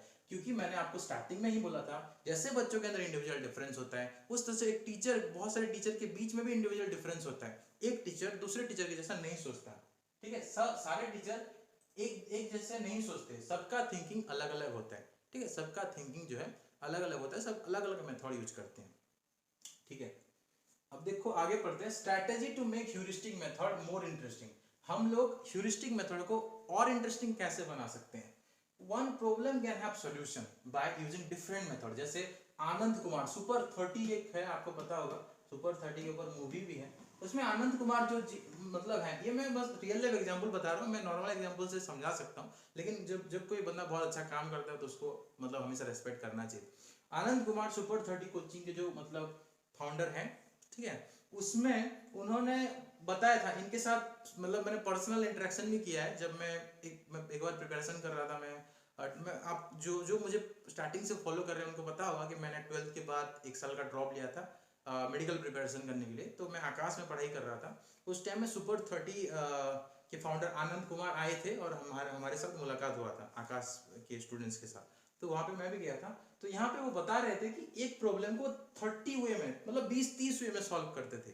ठीक है, हम भी किसी एक प्रॉब्लम, जैसे रीजनिंग का कोई फॉर एग्जांपल कोई डाउट है, तो कोई क्वेश्चन है, तो उसको आप अलग अलग वे में सॉल्व कर सकते हो। कोई इसको शॉर्ट ट्रिक में समझा सकता है, कोई लंबा ट्रिक में समझा सकता है, कोई घुमा फिरा के उसका आंसर निकाल सकता है, तो कोई मतलब कैसे भी करके उसका आंसर निकाल सकता है। ठीक है, तो one problem have solution by using different method, so it is totally teachers responsibility to guide the students. ये टीचर का रिस्पांसिबिलिटी है कि कौन सा मेथड वो चूज करेंगे, which is the most relevant method, relevant solution for the problem, वो खुद चूज करेंगे और उसके अकॉर्डिंग पढ़ाएंगे। ठीक है, तो ये टीचर डिपेंडेंट है कि कौन सा सोल्यूशन, कौन सा वे वो चूज करेंगे और पढ़ाएंगे। ठीक है, तो ह्यूरिस्टिक मेथड जो मैंने आपको बोला था, ट्रायल एंड एरर के यूज करके पढ़ाते हैं। ट्रायल करेंगे, इस सॉल्यूशन में हो रहा है, ठीक है, नहीं हो रहा है तो दूसरा एक सॉल्यूशन ट्राई करते हैं, इसमें हो रहा है, थोड़ा लंबा लग रहा है हमको सॉल्यूशन, थोड़ा ज्यादा कॉम्प्लेक्स लग रहा है, एक और सॉल्यूशन से ट्राई करते हैं। ठीक है, बच्चे को इसमें समझ में नहीं आ रहा है, चलो एक और वे में सॉल्व करते हैं। ठीक है, तो एक प्रॉब्लम को बहुत अलग अलग वे में हम लोग सॉल्व कर सकते हैं। कौन सा मोस्ट रिलेवेंट है वो टीचर को डिसाइड करना है। दैट्स व्हाई ये जो है तुम्हारा टीचर के ऊपर यहाँ पे डिपेंड करता है। टीचर अगर ज्यादा अच्छे से सोचेंगे तो वो अच्छे से कर पाएंगे। देखो यहाँ पे ये स्टूडेंट सेंटर्ड मेथड है। स्टूडेंट सेंटर्ड क्यों है? क्योंकि स्टूडेंट्स का क्रिएटिव माइंडसेट के ऊपर डिपेंड कर रहा है। That's why it is completely student centered one. This is not teacher centered. Completely student centered है। लेकिन यहाँ पे टीचर्स का भी इंपॉर्टेंस रहता है। टीचर इसको और आसान बना सकते हैं और इंटरेस्टिंग बना सकते हैं। And the problem given to the students must be related to the course and curriculum. जो आप क्वेश्चन दे रहे हो वो उस कोर्स एंड करिकुलम के अंदर इंक्लूडेड होना चाहिए, कोर्स का बाहर नहीं होना चाहिए। ठीक है, एंड जब आप बच्चों को क्वेश्चन दे रहे हो there must be the some eligibility, क्योंकि हमने अभी देखा था कि सारे बच्चे मतलब सबका सेम आईक्यू लेवल नहीं होता। कोई अगर फास्ट लर्नर है, गिफ्टेड लर्नर है, तो कोई स्लो लर्नर है। ठीक है, तो इसीलिए एलिजिबिलिटी क्राइटेरिया हमको चूज करना होगा कोई प्रॉब्लम डिस्ट्रीब्यूट करने के लिए। ठीक है, एंड अलग अलग कंट्रीज में स्टूडेंट्स का आईक्यू अलग अलग होता है। ठीक है, फॉर एग्जांपल इंडिया के बच्चों को फॉर एग्जांपल कोई प्रॉब्लम दे रहे हो तो इंडिया का कंटेक्स्ट के अकॉर्डिंग, करिकुलम के अकॉर्डिंग देना पड़ेगा। बांग्लादेश में अलग, पाकिस्तान में अलग, नेपाल में अलग, थिंकिंग अलग अलग है, यहाँ का टीचिंग एग्जामिनेशन मेथड अलग अलग है। ठीक है, तो वो सब चीज को देखना पड़ेगा। और मैक्सिमम ये सारे कंट्री में, ठीक है, इवन सिर्फ इंडिया का मतलब मान के चलते हैं, the whole examination method totally examination oriented ही है। मतलब कैसे रिजल्ट्स लाएगा, ठीक है, कैसे बच्चा टॉप मतलब लाएगा 90+%, 95% कैसे क्रॉस करेगा, उसके ऊपर हम लोग फोकस करते हैं। Teachers don't have a sense to apply this teaching strategy and get desired result. जो मैं अभी आपको बोल रहा था, मेरा पर्सनल एक्सपीरियंस, मैं बच्चों को बहुत अच्छे से पढ़ाता हूँ। आपको जो पढ़ा रहा था आपको पता चल रहा होगा कि मैं बच्चों को कितना मतलब एफर्ट देके पढ़ा रहा हूँ। ठीक है, बहुत अच्छे से मतलब पढ़ाता हूँ और अच्छे से पढ़ाना चाहता हूँ और बहुत बेस्ट वे में पढ़ाना चाहता हूँ। लेकिन प्रॉब्लम क्या होता है, वहां का एक्स्ट्रा प्रेशर कि आपको 95% लाना है बच्चों का। ठीक है, 95% हमको 10 स्टूडेंट चाहिए, 90% हमको इतना स्टूडेंट चाहिए। ठीक है, ये चीज क्या करता है, आपको फोकस करना होगा कैसे बच्चे ज्यादा नंबर लाएंगे। सिलेक्टिव दे दो, ये सब क्वेश्चन बता दो और उनका मार्क्स आएगा। ठीक है, होता है इंडिया का एजुकेशन सिस्टम में, होता है, आपके साथ भी हुआ होगा। आपके भी पेरेंट्स चाहते होंगे 95% लाओ, 90% लाओ, नहीं होगा। नहीं तो यहाँ पे आप कितने अच्छे से सोच रहे हो, आपका कितना क्रिएटिव माइंडसेट है, कोई नहीं पूछता है। सच्चाई है यहाँ पे। ठीक है, एंड टीचर के ऊपर मतलब अलग अलग जगह पे बहुत ज्यादा जहाँ पे जिस तरह का सिस्टम है, प्रिंसिपल जैसा है उसके अकॉर्डिंग, या फिर इवन पूरा होल इंडिया का एजुकेशन सिस्टम ही ऐसा है। अभी NEP 2020 जब पूरी तरह से लागू हो जाएगा, हमारा भरोसा ये है, ठीक है, हम भरोसा ही कर सकते हैं कि ये सब चीज जो है थोड़ा सा हट के क्रिएटिविटी के ऊपर फोकस देगा। ठीक है, क्रिएटिविटी के ऊपर फोकस लाएगा। ठीक है, ये हमारा मतलब विश्वास है ऐसा हो। ठीक है, लेकिन अभी जो सिचुएशन है, अगर इस तरह का सिचुएशन में एजुकेशन सिस्टम चलता रहेगा तो पूरा डूब जाएगा। मतलब कोई क्रिएटिविटी आएगा ही नहीं। मतलब धीरे धीरे बच्चों का लेवल गिर रहा है, बहुत नीचे गिर रहा है। देखो हमारे टाइम में RIC का जब रिजल्ट, मैं पर्सनल अपना रिजल्ट देख रहा था, जितना मार्क्स मेरा था और मैं वहाँ पे मतलब मेरा OBC में रैंक 3 या 4 था। ठीक है, अभी ऑल इंडिया टॉपर का मार्क्स उतना नहीं है। इस बार जो RIC का एग्जाम हुआ था, तो लेवल इतना क्यों गिर रहा है, बच्चों का IQ क्यों गिर रहा है इतना? क्योंकि हम बहुत एनोरमस प्रेशर दे रहे हैं बच्चों का। इतना मार्क्स लाओ, आपको 100% लाना है, आपको 98% लाना है। बच्चा कॉम्प्लीटली फोकस करेगा जो है कैसे मेरा मार्क्स ज्यादा आए। बच्चा इसमें फोकस नहीं करेगा मुझे ये सीखने के लिए मिल रहा है, वो सीखने के लिए मिल रहा है। 3 इडियट मूवी में जो बोला है वो बिल्कुल सही है, रियल लाइफ में अभी भी वही चीज हो रहा है। ठीक है, हम अपने दिमाग को प्रेशर कुकर बना रहे हैं, ठीक है, प्रेशर डाल रहे हैं, ठीक है, मतलब हर जगह से बस प्रेशर डाला जा रहा है। ठीक है, तो इस चीज से हमको बचना है। जो टीचर बनने वाले आप लोगों को मैं बता रहा हूँ, हमको हमेशा फ्री होके सोचना है कैसे हम अच्छा काम कर सकते हैं, कैसे अपना थिंकिंग कैपेसिटी को बढ़ा सकते हैं, कैसे रिसर्च कर सकते हैं। ठीक है, वो सब चीज मैं अपने पर्सनल एग्जांपल से मैं बहुत सारी चीज आपको सिखाऊंगा धीरे धीरे करके। ठीक है, जैसे जैसे मैं आगे मेरा डिसीजंस लेता जाऊंगा, मैं आपको दिखाता जाऊंगा या फिर मैं बताता जाऊंगा क्या करना है, कैसे क्या चीज करना है। अलग अलग लोगों का एग्जाम्पल भी बताऊंगा, इन लोग इसने कैसा किया, उसने कैसा किया, और उनको हम फॉलो करेंगे जो सही में अच्छा काम कर रहे हैं। ठीक है, ओके। तो बहुत इस आज की क्लास में मैंने बहुत ज़्यादा चीज़ बोल दिया, मतलब इधर उधर का, लेकिन ये आपके लिए यूजफुल है। मैं पर्सनली वो सब चीज़ को फील करता हूँ, इसलिए आपको बताता हूँ। ठीक है, अब देखो हम लोग देखेंगे जो आरआई में डायरेक्टली पूछता है, 4 इंपॉर्टेंट मोस्ट इंपॉर्टेंट मेथड जो आरआई से एग्जाम में डायरेक्टली पूछता है। अभी तक जो हम डिस्कस कर रहे थे, क्योंकि मैं चाहता हूँ कि आप हर एक लेवल के बच्चे इस मटेरियल से आपको लाभ मिले, तो थोड़ा हायर लेवल का थिंकिंग हम कर रहे हैं। उसके साथ साथ इसके बाद आपको इतना में ही रहना नहीं, आपको सीटेट के लिए पढ़ाई करना है, आपको स्टेट टेट देना है। तो मैं सबका ध्यान रखता हूँ, और कैसे आपका पूरा मतलब जैसे मेरे दिमाग में ये सब चीज कैसे फिट हो गया है पूरा, मतलब एक बार पढ़ाई करके समझ में आ गया, ऐसे मैं चाहता हूँ कि आपको समझ में आ जाए, ताकि आपको इन फ्यूचर आप आराम से क्वेश्चंस को सॉल्व कर सको, क्रिएटिव थिंकिंग आ जाए। इसलिए मैं थोड़ा सा एक्स्ट्रा यहाँ पे दिया हुआ है। देखो 4 मोस्ट इंपॉर्टेंट मेथड में आता है सबसे पहले इंस्ट्रक्टर या फिर टीचर सेंटर्ड मेथड, जो कंप्लीटली टीचर के कंट्रोल में आता है। ठीक है, यहाँ पे टीचर कास्ट हिमसेल्फ और herself in the role of being master of the subject. यहाँ पे टीचर का सब्जेक्ट कंटेंट में, सब्जेक्ट मैटर में मास्टरी होता है, मास्टरी ओवर सब्जेक्ट कंटेंट। ठीक है, टीचर का यहाँ पे होता है। Teacher looked upon by the learner as an expert और अथॉरिटी, उसी के पास सब कुछ है, उसी के अकॉर्डिंग सब कुछ चलेगा। ठीक है, तो ये मानते हैं। Learners on the other hand presume to be passive and copious recipient, वो क्या करेंगे, बस उस जो टीचर बोलेंगे उसको कॉपी करेंगे अपने कॉपी में, सॉरी नोटबुक में, और दिमाग में उसको कॉपी करेंगे। ठीक है, या फिर वो पैसिवली सुनेंगे, एक्टिव पार्टिसिपेंट नहीं है, टीचर जो बोल रहे हैं उसको बस सुन रहे हैं, इनकलकेट कर रहे हैं और बस उसी को याद रख रहे हैं। ठीक है, तो passive and copious recipient of knowledge from the teacher. ठीक है, टीचर से बस पैसिवली सुनते हैं। एग्जाम्पल ऑफ सच मेथड क्या है, आर एक्सपोजिटरी और लेक्चर मेथड, जहाँ पे टीचर एक्सपोज करते हैं बच्चों को डिफरेंट नॉलेज में, डिफरेंट कंसेप्ट थ्योरीज में। लेक्चर मेथड में डिफरेंट थ्योरी समझाते हैं, जहाँ पे स्टूडेंट्स का बहुत ही कम इन्वॉल्वमेंट या फिर नो इन्वॉल्वमेंट होता है, बिल्कुल इन्वॉल्वमेंट नहीं होता है, या फिर बहुत कम इन्वॉल्वमेंट होता है इस टीचिंग लर्निंग प्रोसेस में। And for this lack of involvement of learner in what they are taught, this is called closed ended method। Closed ended है, ओपन एंडेड नहीं है, मतलब आप सबको ही डिस्कशन कर सकता है। लेक्चर कुछ दिए, स्टूडेंट्स को सुने, खत्म, यहाँ पे खत्म, मतलब वो और आगे नहीं बढ़ पाया, वो बच्चा कुछ सोच नहीं पाया आगे, जो उसने सुना उसी को बस याद रखा, खत्म, उसके लेवल पे खत्म हो गया। ओपन एंडेड नहीं है कि यहाँ पे कुछ क्वेश्चन पूछा, बच्चे ने उसका कुछ सोचा और बच्चे ने कुछ क्वेश्चन दूसरा पूछा। ठीक है, यहाँ पे जो है डिस्कशन नहीं हो पाता है अच्छी तरह से, हेल्दी डिस्कशन। तो टीचर सेंटर्ड मेथड का एग्जांपल जो है लेक्चर मेथड। लेक्चर मेथड में ये क्लोज्ड एंडेड मेथड है, क्योंकि जहाँ पे सिर्फ टीचर के अकॉर्डिंग सब कुछ होगा, वहाँ पे लर्नर का ऑलराउंड डेवलपमेंट नहीं हो पाएगा, क्लोज वहाँ पे खत्म हो जाएगा, क्लोज एंडेड मेथड इसलिए बोलते हैं। लेकिन लर्नर सेंटर्ड जो है वो ओपन एंडेड मेथड है, क्योंकि सारे बच्चे यहाँ पे पार्टिसिपेट कर सकते हैं। यहाँ पे टीचर और इंस्ट्रक्टर जो होते हैं वो सिर्फ एक टीचर नहीं होते, वो एक लर्नर भी होते हैं, क्योंकि एक टीचर को हम लोग लाइफ टाइम लर्नर भी बोलते हैं, लाइफ लॉन्ग लर्नर। हर एक बैचेस से मुझे बहुत सारा कुछ सीखने के लिए मिलता है। इसी तरह से हर एक स्टूडेंट, जितने भी स्टूडेंट होते हैं, एक टीचर अपने हर एक क्लास के बच्चों से कुछ ना कुछ सीखता है रेगुलर बेसिस पे। ठीक है, इसलिए टीचर को लाइफ लॉन्ग लर्नर बोला जाता है। वो हमेशा कुछ ना कुछ सीखता है, अगर वो नहीं सीखेगा तो अपने आप को अपग्रेड नहीं कर पाएगा, अपग्रेड नहीं कर पाएगा तो बच्चों को अपग्रेड नहीं कर पाएगा। तो बच्चों को डेवलप करना है तो खुद को अपग्रेड करना चाहिए, इसलिए टीचर को हमेशा कुछ ना कुछ पढ़ना पड़ता है, अपने आप को अपग्रेड करना पड़ता है। टीचर भी है, लर्नर भी है। ठीक है, लर्नर सेंटर में टीचर का रोल क्या होता है, एज ए फैसिलिटेटर होता है, को लर्नर होता है, सब कुछ मैंने आपको पढ़ाया है। टीचर का क्या रोल होता है, फ्रेंड, सबसे पहले क्या रोल होता है लर्नर सेंटर में, फ्रेंड, फैसिलिटेटर होता है, गाइड होता है, ठीक है, फिलोसोफर होता है, मतलब जो बच्चों को हेल्प करेगा। उसके साथ साथ को लर्नर, मतलब बच्चों के साथ मिलके पढ़ेगा, को लर्नर, ये सब टीचर का रोल है।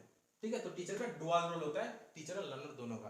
लॉरेंस स्टेनहाउस ने ये बोला था, ठीक है। किसने बोला था इंपॉर्टेंट नहीं है, बस ये सीटेड एग्जाम में या हायर लेवल में पूछा जा सकता है, किसने बोला था कि टीचर का डुअल रोल होता है, लॉरेंस स्टेनहाउस।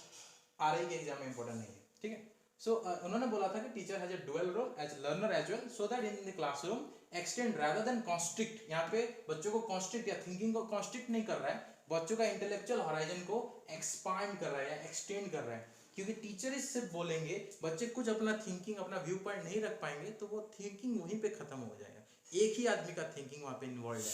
लेकिन अगर सब लोग को वहाँ पे अलाउ किया जाएगा, तो अगर 40 बच्चे हैं तो 40 बच्चों का थिंकिंग वहाँ पे इन्वॉल्व होगा, पूरा 40 बच्चों का जो है क्रिएटिव माइंडसेट आइडियाज वहाँ पे जनरेट होंगे।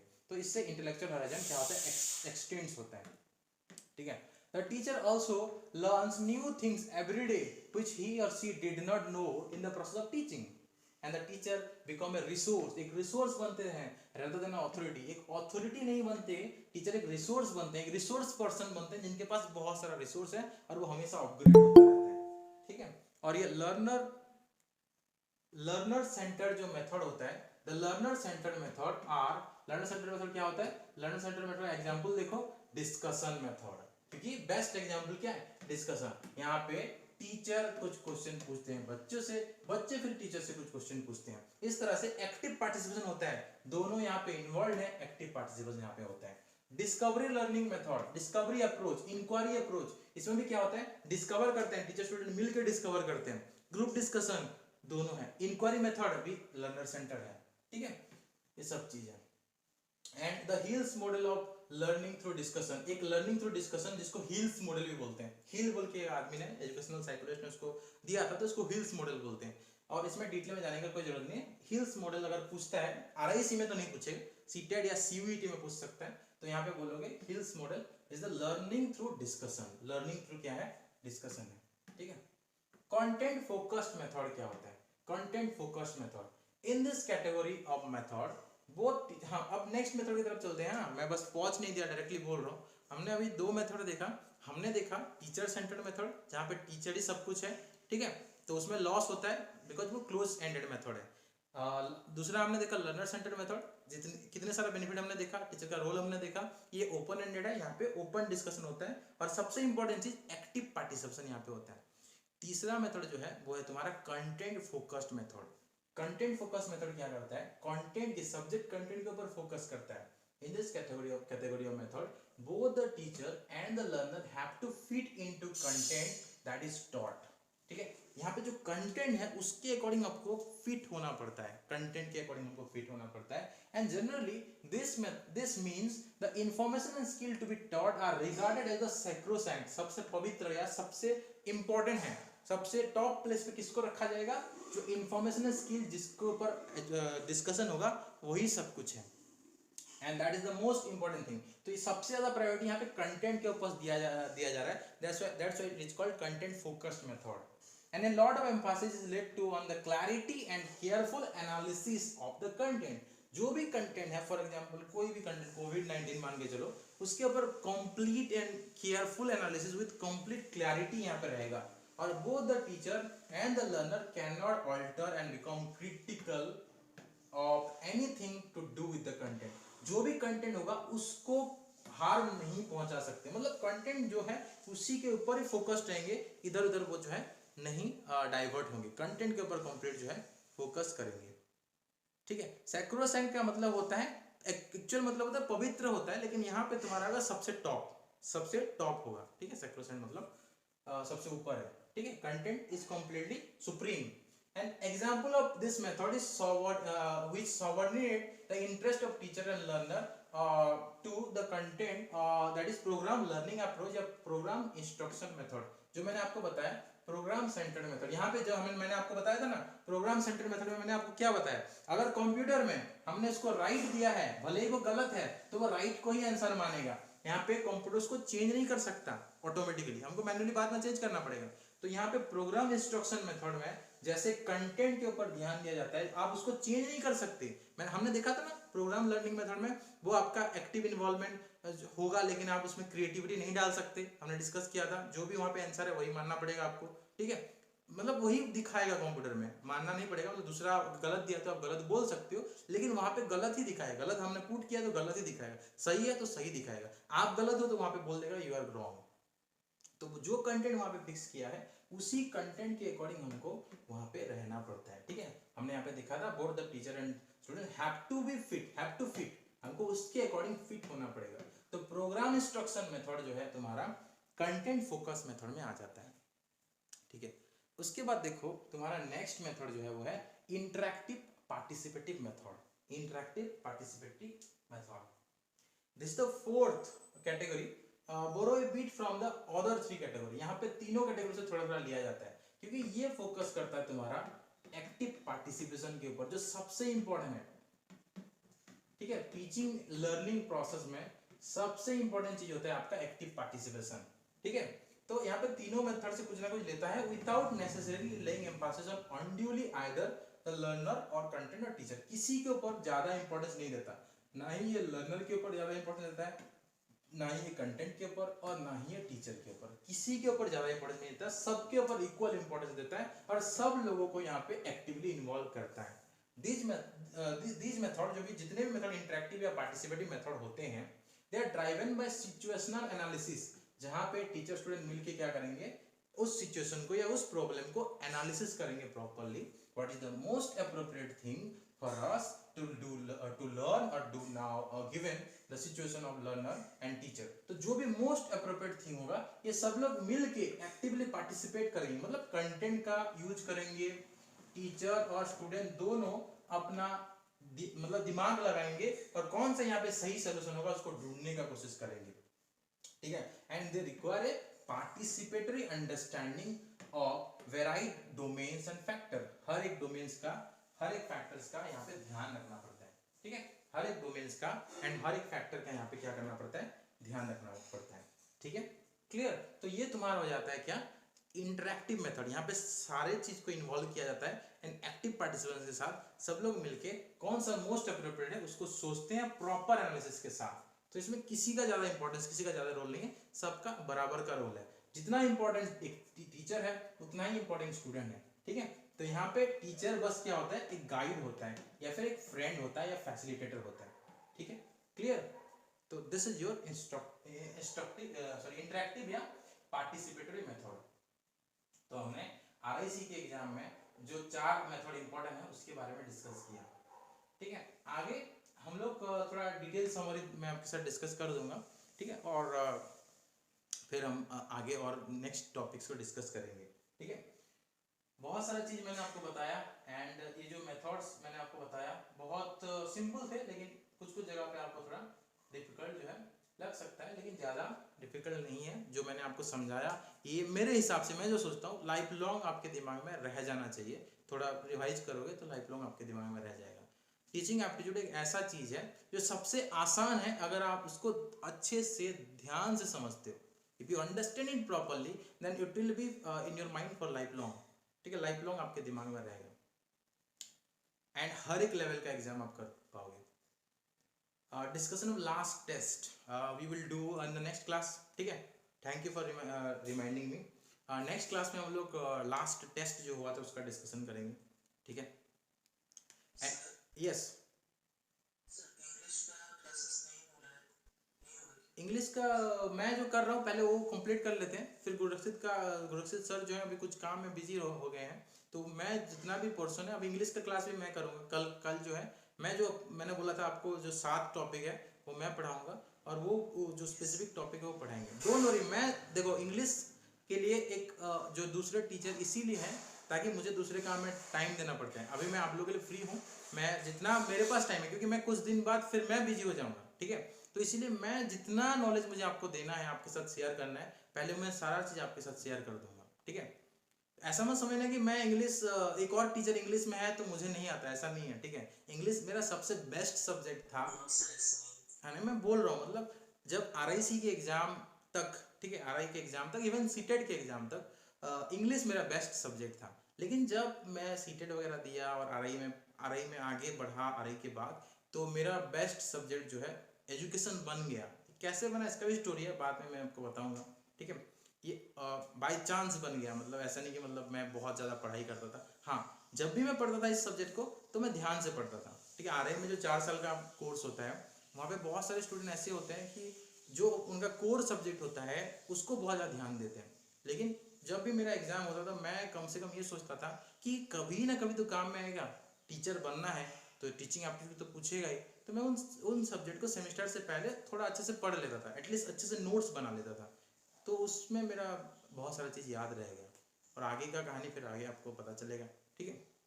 तो इस तरह से है। और जो भी मतलब ट्रिक्स है जो मैंने, क्योंकि मैक्सिमम मटेरियल सबसे पहले जब मैंने बनाया था मैंने खुद से बनाया था विद माय रिसर्च, ठीक है। सारा एंटायर मटेरियल 2021 में जो मैंने मटेरियल बनाया था एंटायर मैंने अपने रिसर्च में बनाया था। और वो लास्ट ईयर जो सिलेक्टेड, इस बार जो बच्चे सिलेक्टेड हुए हैं वो सारे इसी मटेरियल को पढ़ के सिलेक्टेड हुए जो मैं आपको साथ डिस्कशन कर रहा हूँ, ठीक है। इस बार जो आपको मैंने मटेरियल सेंड किया है सारे ये सब, यस, सब इंक्लूडेड है। जो नया मटेरियल है ना मैं आपको दिखा रहा हूँ, just a minute, just 1 minute.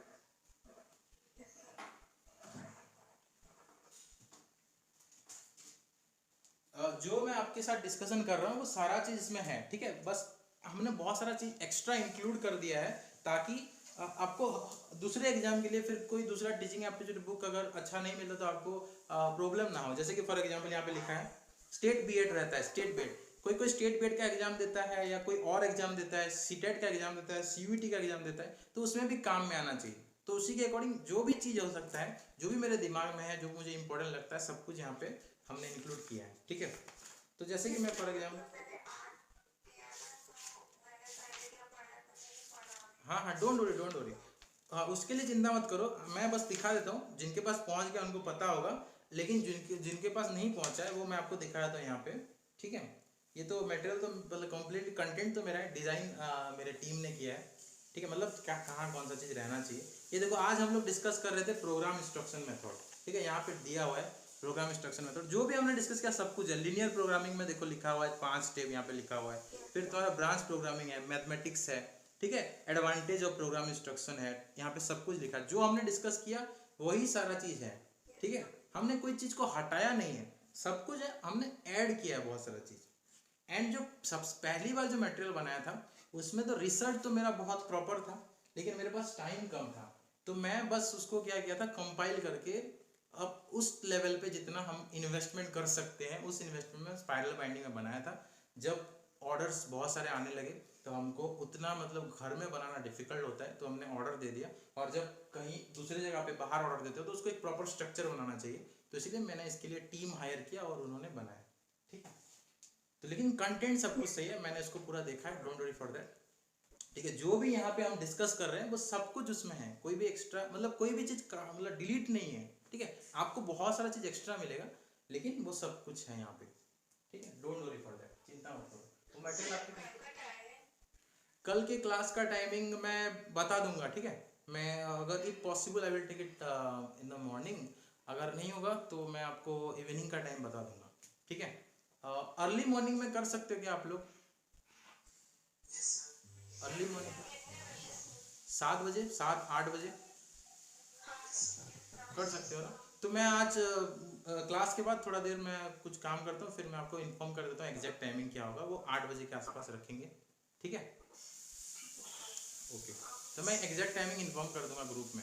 किसी का कोई डाउट है तो आप पूछ सकते हो। Yes,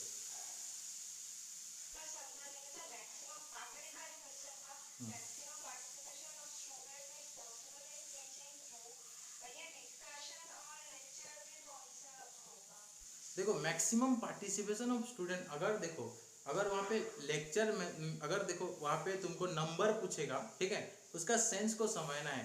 maximum participation of student अगर पूछता है, ठीक है, maximum maximum participation of student, ठीक है, तो मतलब मैक्सिमम नंबर ऑफ स्टूडेंट कहाँ पार्टिसिपेट करते हैं, तो वो लेक्चर मेथड है, बहुत सारे स्टूडेंट उसमें पार्टिसिपेट कर पाएंगे, लार्ज नंबर ऑफ स्टूडेंट।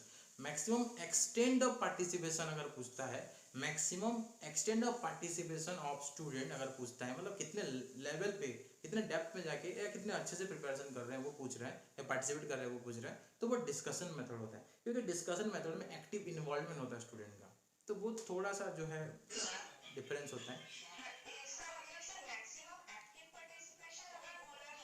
हाँ, यस, वेरी गुड, यस। हाँ, एंड मैक्सिमम नंबर में वो होगा, ठीक है। तो मैं फिर भी देख लूंगा अगर वो क्वेश्चन में अगर मतलब मैं एक बार देख लूंगा जो क्वेश्चन है एग्जैक्टली उसका मीनिंग क्या है, ठीक है। लेकिन मैंने जो बोला वो सही है, ठीक है। अभी जो मैंने आपको समझाया वो आप लॉजिकली भी समझो, वो आपको सही लगेगा। यस। और कोई डाउट है?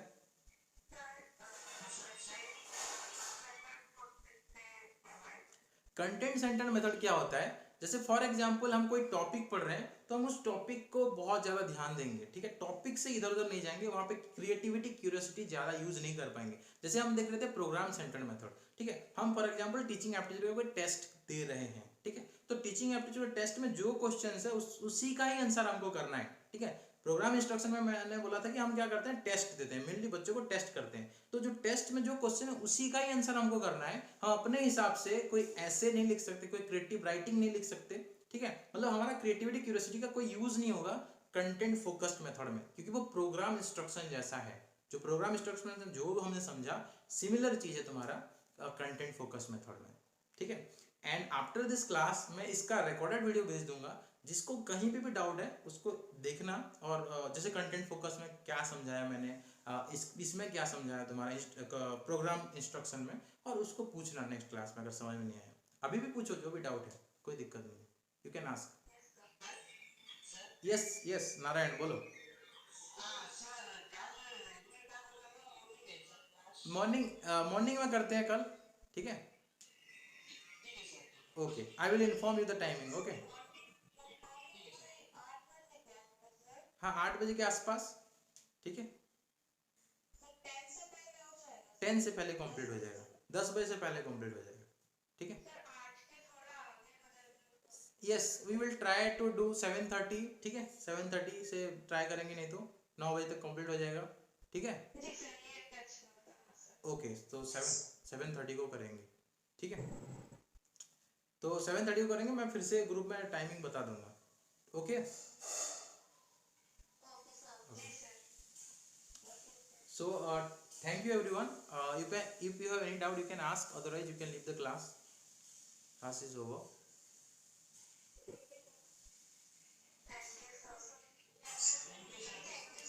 Welcome everyone. Good night.